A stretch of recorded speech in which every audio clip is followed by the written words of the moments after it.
안녕하십니까. 독립기념관 한국독립운동사연구소에서 연구소장을 맡고 있는 신주백이라고 합니다.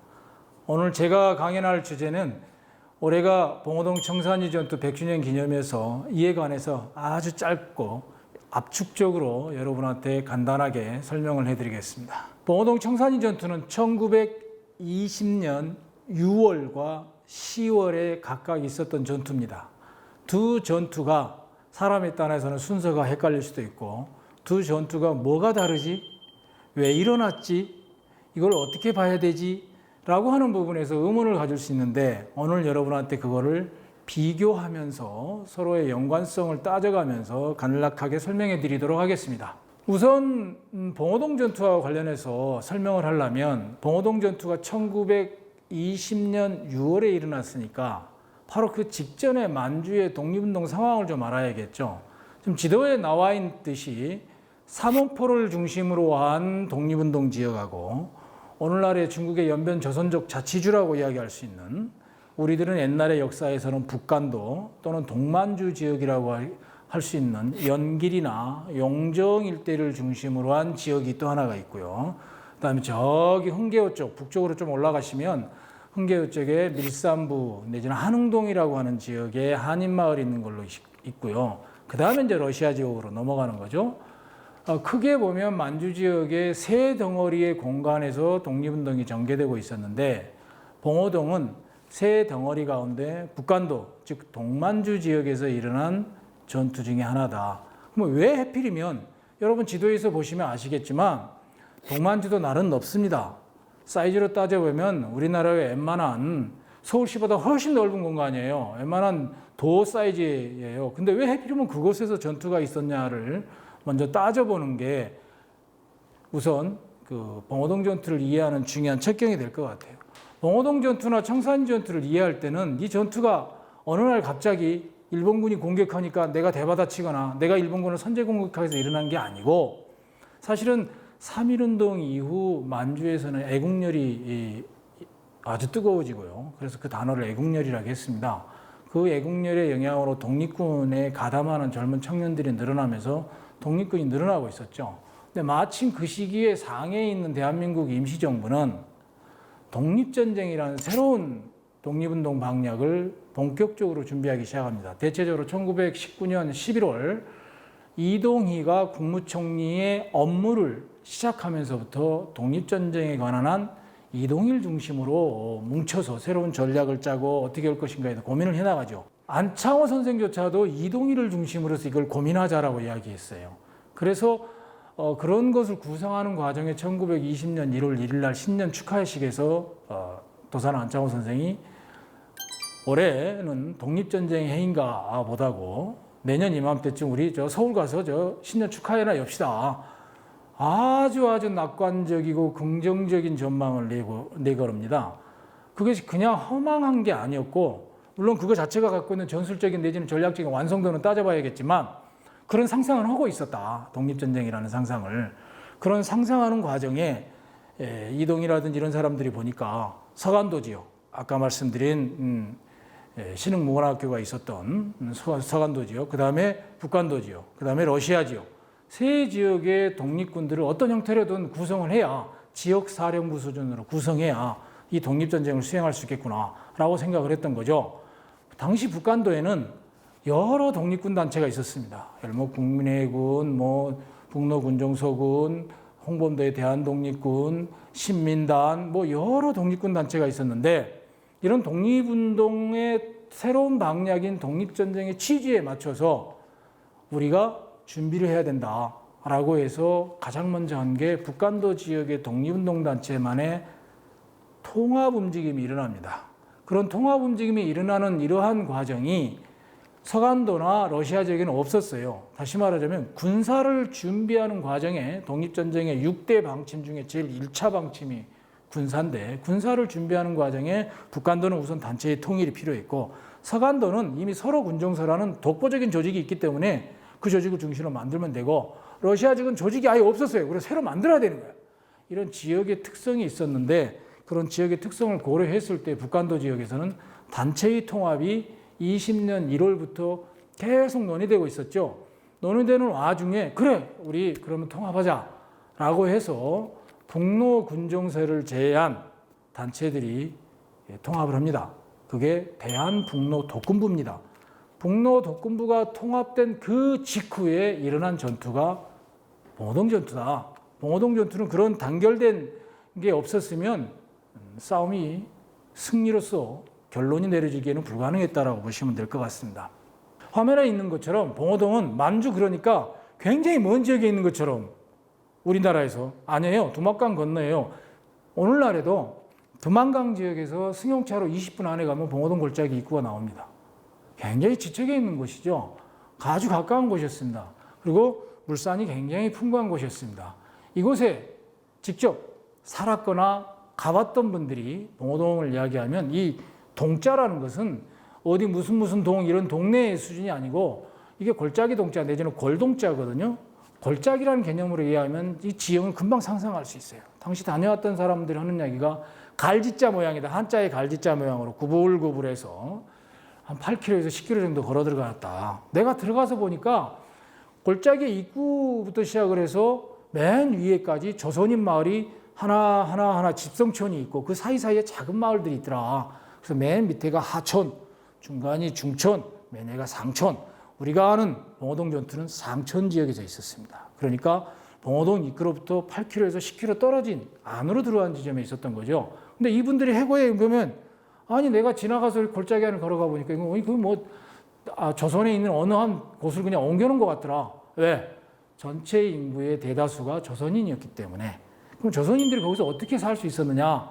그 땅의 주인이 우리가 교과서에 나오는 최진동을 비롯한 삼형제들의 재산이었고 여기가 가보시면 아시겠지만 지금도 저수지가 있어서 50만의 도문시 인구의 상수원 보호구역일 정도로 물이 풍부한 지역이에요. 물이 있다는 것은 논농사가 가능하다는 뜻이거든요. 그러니까 농사를 지으면서 경제활동을 하면서 이 골짜기 안에 장정 500명, 600명이 모여도 남들의 눈에 띄지 않을 만큼의 깊은 골짜기라는 거죠. 그래서 많은 독립군들이 모여서 전투를 해서 승리한 싸움이다. 이 전투에서 여러분이 영화 봉오동을 보시면 나옵니다. 그 영화배우 유연석 씨가 일본군이 쫓아오는데 막 산을 올라가서 다 달려가는 장면이 있어요.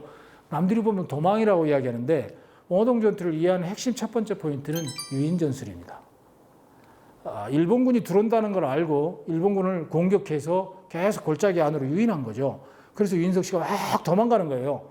남들이 보면 도망인데 유인인 거죠. 그런데 그렇게 유인한 마지막 지점이 어디냐? 상촌의 주변의 에워싼 지점에 독립군들이 참호를 파고 매복에 있었던 거죠. 그 공간에 일본군이 들어오자마자 일본군 선발대가 지나가자마자 공격을 퍼부어서 전투를 승리로 이끌고 일본군은 거의 4시간 동안 고립되는 과정에 있다가 갑자기 우박이 내리고 이러면서 이때다 싶어갖고 바로 피신해는 다른 지역으로 이동해 나가면서 자신들의 전력을 보호하는 방식으로 했어요. 결과적으로 일본군의 입장에서는 내가 독립군의 실체도 모르는 상태에서 유인전술에 걸려드는 데다가 독립군이 얼마나 강한지를 몰랐거든요. 그러다 보니까 지형도 잘 몰랐고 그래서 피해가 상대적으로 있었다라는 거고 그래서 독립군이 승리할 수 있었다라고 보시면 될 것 같습니다. 봉오동 전투를 승리하자마자 북간도 지역의 독립운동단체의 지도자들이 서로 간에 그 문서로 이렇게 교환하는 내용이 있습니다. 독립전쟁 제1회전을 승리했다. 내지는 독립전쟁 제1차 대회전에 우리가 승리했다. 이런 식의 용어를 쓰면서 주변에 승리를 전파하죠. 그래서 독립전쟁의 승리를 봉오동 전투에서 독립전쟁 제1회전이라고 그들은 이미 그거를 전투로 보는 게 아니라 독립전쟁으로 이해했다는 거죠. 자, 그런데 전투가 끝났는데 일본군이 보니까 이게 아니거든요. 이거 가만 놔두면 안 되겠어. 그래서 중국 정부에 압력을 넣죠. 너네 독립군 해산시켜라. 근데 중국 정부가 압력을 당시 만주 군벌 지역에 압력을 넣었지만 어떤 사람은 그거를 갖고 너네 좀 잠시 피해 있어라 이렇게 말하는 사람이 있고 어떤 사람은 중국 군대를 동원해서 독립군을 탄압하는 사람도 있고 그래서 지방 정부마다 조금씩 달랐거든요. 자, 이런 와중에 일본이 너네 그렇게 하지 않으면 우리가 개입을 하겠다라고 해서 압력을 넣는 와중에 사건을 하나 조작하죠. 1920년 9월에 혼춘 영사관 습격 사건이라는 걸 조작합니다. 마저한테 돈 주면서 야 너네 영사관 공격해. 그래서 영사관 실제 공격해요. 날짜를 아니까, 어느 시간이 아니까 영사관 가족들은 다 피신시켜놨어요. 희생자는 없어. 근데 일본이 보기에 우리의 주권 침해 기간, 치해복권 기간을 공격했어. 마저기. 중국 너희가 그걸 지켜주지 못했어. 우리가 가서 지켜야겠다. 그래서 군대를 출동시키는 겁니다. 그 군대를 출동시키는 게 그게 화면에 보시면 화살표가 크게 세 군데로 나 있을 거예요. 이렇게 세 지역에서 일본군이 서간도와 북간도를 향해서 집중적으로 옵니다.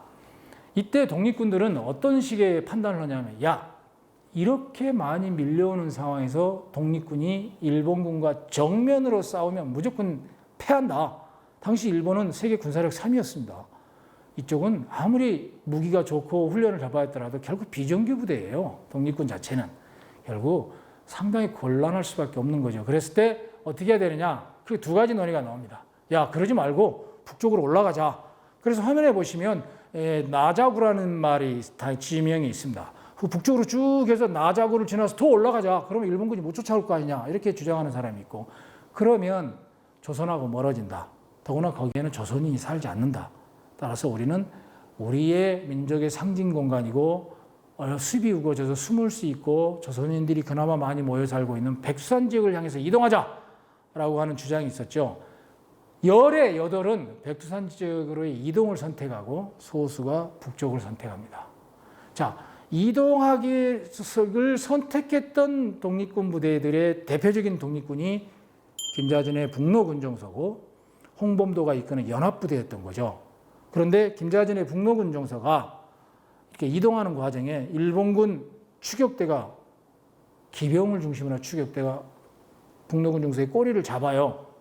그래서 홍범도나 김자진은 서로 약속은 하지 않았지만 청산리 일대에서 일본군과 싸울 수밖에 없겠다라고 생각해서 청산리 일대에서 6일 동안 싸우는 겁니다. 1920년 10월 21일에서 26일까지. 크고 작은 전투가 10여 차례 있었습니다. 6일 동안 이렇게 싸우는 과정에서 독립군들이 했던 가장 기본적인 대응책은 피전책이었습니다. 적과 싸우되 정면 충돌을 않고 가급적이면 피하면서 싸운다는 거예요. 왜? 역량 보존이 이래의 목적이었으니까. 백두산으로의 이동이 중요했으니까. 그래서 6일 동안 일본군과 계속 싸우면서 있다가 결국은 26일 날 백두산 방향으로 가는 게 아니라 앞서 나자구를 지나서 더 북쪽으로 올라갔던 독립군들하고 밀산이라는 곳에서 합류하는 방향. 다시 말하면 이렇게 해서 백두산으로 가는 과정에 방향을 틀어서 올라가는 거죠. 그렇게 해서 올라가는 방향으로 북쪽으로 더 북상하는 과정에서 이미 나자구로 갔던 독립군들하고 만나고 그들이 다시 소련 땅으로 넘어갑니다. 이렇게 하면서 1920년 북간도 지역에서의 독립전쟁은 일단 끝났다라고 보시면 될 것 같습니다. 1920년 독립전쟁이 일단 끝났지만 이 전쟁은 독립군의 입장에서는 일본 정기군과 싸워서 제대로 싸워서 이긴 승리예요. 다시 말하면 승리에 대한 자신감을 가질 수 있었다는 하나가 있고, 그 다음에 역량을 보존할 수 있었죠. 독립군 2천여 명의 독립군 역량을 보존할 수 있었다는 것이 아주 중요한 장점이 되겠습니다. 반면에 일본군의 입장에서 보면 독립군을 압록강과 두만강, 즉 국경지역으로 또 멀리 쫓아내버린 거죠. 멀리 내보내버린 거죠. 자, 그것은 독립군을 섬멸하는 게 목적이었는데 그건 달성하지 못했지만 차선책으로서 독립군을 북쪽으로 몰아내면서 치안의 안전성을 확보할 수 있었다는 측면에서 일본도 나름대로 작전 목적을 달성한, 실패한 측면과 달성한 측면 모두가 다 있다라는 것입니다. 자, 올해가 그 100주년입니다. 두 전투의 승리로부터 100주년인데 이 100주년을 기념하는 부분에서 우리가 많이 일본군을 많이 죽이고 이겼어라는 문제보다는 이 전쟁이 승리할 수 있었던 요인이 뭔가에 대한 의미를 되새겨 보면서 이것이 갖고 있는 현재적 의미를 살펴봐야 될 것 같아요. 독립전쟁이란 큰 틀에서 이 전투가 일어났다는 측면에서 독립전쟁은 모두의 독립전쟁이었습니다. 그거를 그림을 그려준 건 임시정부죠. 그 그림을 자기 지역에 구체화시킨 게 대한북로독군부이고 북로군정서이고 홍범도의 연합부대였습니다. 중간 단위의 북간도 지역에 독립군이 있고 이 독립군들에게 의복을 주고 먹을 걸 주고 러시아에서 무기를 가져와서 운반해주고 이런 역할을 한 것은 이름 없는 민초들이었습니다. 그래서 임시정부, 지역의 독립군, 각 지역의 독립군, 민초들이 삼자가 하나가 되어서 이룬 값진 승리였다. 그 점에서 모두가 하나 되어서 승리한 전쟁이다라고 보는 게 오늘날의 우리가 21세기의 두 전투의 100주년을 되새기는 의미가 아닐까 싶습니다. 시청해 주셔서 고맙습니다.